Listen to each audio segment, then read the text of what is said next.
Yo, what's going on guys? Arekkz here, welcome back to another Nintendo Switch video.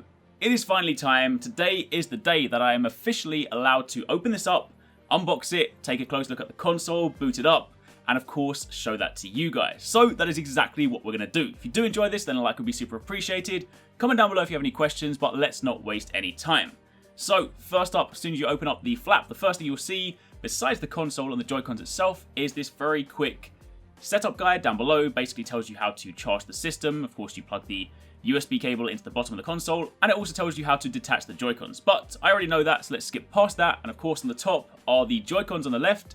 I do have the neon version, so neon blue left, neon red right, and of course on the right hand side is the Switch console itself. However, we're going to take a look at this at the very end, so taking off the top layer, below are all the cables, the accessories, and of course the dock. So, starting on the left hand side, we have the Nintendo Switch important information pamphlet, usual kind of stuff, but it's there if you want to read it. Moving on from there, we then have the high-speed HDMI cable. This is of course what you plug into the dock in order to output your display onto your TV.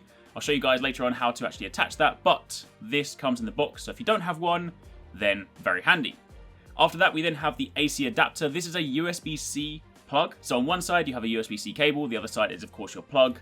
Do bear in mind, I know there was a question that someone asked beforehand. This is not one of those cables where you can detach the cable and say just plug the other end into a power bank. This is a hardwired plug. So if you did want to have a spare USB-C cable that you can plug into, say, one of those portable battery packs, you are going to need to buy a standalone cable. So for the time being, this is a standard plug adapter. You can either plug it into the back of the dock, again I'll show you that in a little bit, or you can plug it into the bottom of the console. After that, we then have the Joy-Con wrist strap. There are two of these, one for each Joy-Con. These will slide on the side. We'll take a look at that once we unbox the Joy-Cons, but the main purpose for these is either if you're playing something like 1-2 Switch or like a party game where you're going to be swinging the Joy-Con around, so you can then attach it to your wrist so you don't risk losing it. But also if you have any intentions to play it, say, sideways, then it also makes the trigger buttons a little bit larger, a little bit kind of easier to press. So if you did want a slightly more defined button for, say, playing Mario Kart on the side, then that is an option. After that, we then have the JoyCon Grip. This is, of course, one of the main ways you're going to be playing games. You slide your Joy-Cons into this and you play it like a regular controller. Do bear in mind, I've said this before, but I'll say it again, this is the regular JoyCon Grip. This is not the one that allows you to charge the Joy-Cons whilst they are in this. Again, we'll take a look at this in situ in a second. And then finally, for the bottom, on the right hand side, we have the dock. This is, of course, the important piece of kit that will allow you to connect your Nintendo Switch to your TV. You plug your HDMI cable into this, you plug your power cable into this, and you then dock the system, and then it'll allow you to output the display on your TVs. So if you intend to, say, sit on your couch and play something like Zelda, then this is, of course, what you're going to need. On the front, you have your power light. On the left-hand side, you have two USB ports. And then if you go around to the back, you have this very neat cable management solution. You can open this up, and then you'll see that there are three ports here, one of which is for the AC adapter, one is a third USB port, and the final one is your HDMI out. You can, of course, plug your cables in here, feed them through the side, close it up, and it keeps it nice and neat. So, those are the accessories, the dock, and the cables on the bottom of the box. But now let's turn our attention back to the main event and take a look at the Joy-Cons and the system. Starting with the Joy-Cons, again, the neon versions. I absolutely love the colours of these. They're just so vibrant, so awesome, and I've actually ordered myself on Amazon the inverse set of these, so when that arrives on launch day, I'll then have two blues and two reds, which will be really nice, because then I can have a red Joy-Con either side of my system, and you guys know me, I kind of like red.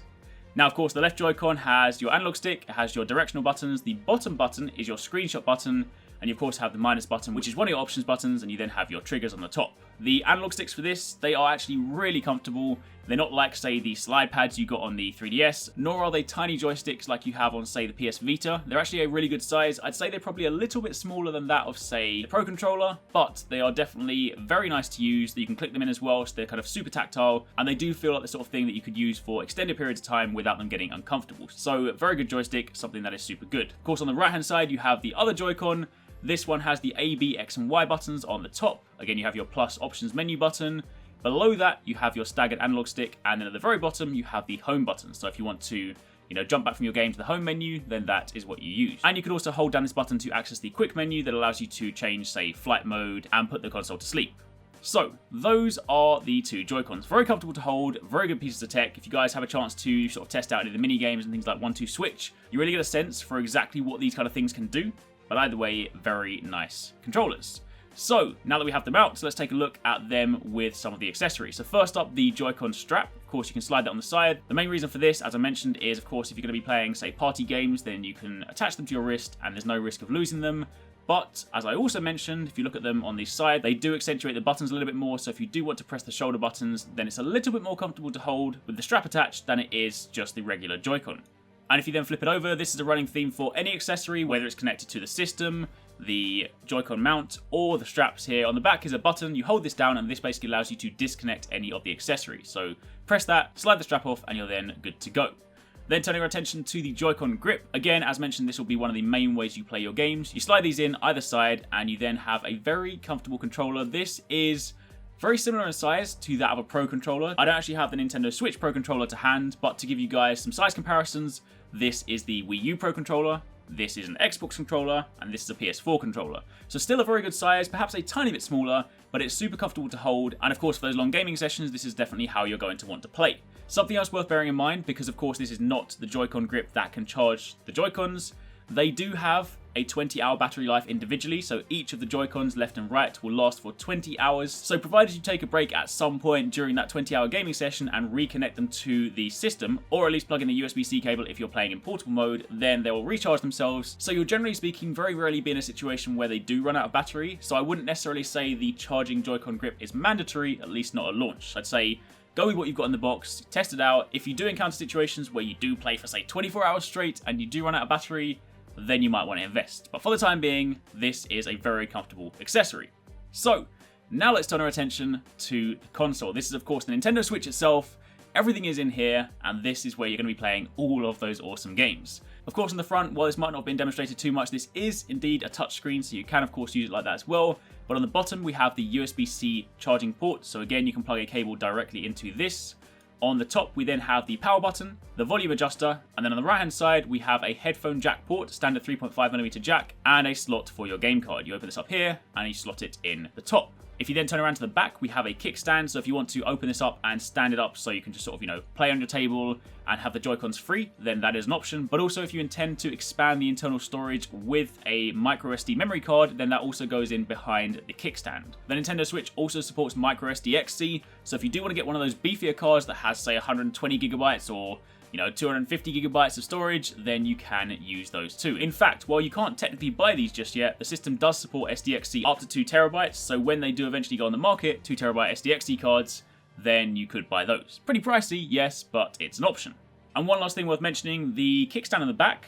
If you do happen to be in a situation where you put it back into the dock and you forget to close the kickstand and it snaps off, it is actually designed knowing that people may well do this, so chances are if it flies off, you can click it back in. I wouldn't recommend doing that on a regular basis, but if you do accidentally forget and you slide it in, it flies off, don't go thinking you've broken the Switch, instead just clip it back on. And of course, if you intend to play in portable mode, then this is one of the main ways you'll be playing. You slide your Joy-Con on either side, and we now have a portable console. Again, very comfortable to hold, feels like a really good quality product. That's one of the things that impressed me the first time I ever held the Switch, was that it genuinely feels like a quality product. It doesn't feel sort of plasticky like the Wii U gamepad, it actually feels like a really nice piece of kit. So super comfortable to hold, it's got some good weight to it, it's not too heavy to the point where it's going to ache your arms after long periods of play, but it does have a good weight to it, so it actually feels solid. So, that is pretty much it. That is a look at the system, the accessories, so I guess the only thing left to do is to turn it on. And this, my friends, is what happens when you switch the system on. You get the cool Nintendo Switch click, and we're in. But for the time being, that is pretty much it. I'll actually have dedicated videos on me setting up the system and all the other stuff, so if you guys do want to take a look at, say, some of the UI stuff, system tours, profiles, adding additional users, things like that, then do check the channel out because there'll be loads of videos. In fact, from this point onwards, expect lots of Nintendo Switch videos. But for the time being, thank you for watching, take it easy, catch you next time, peace out.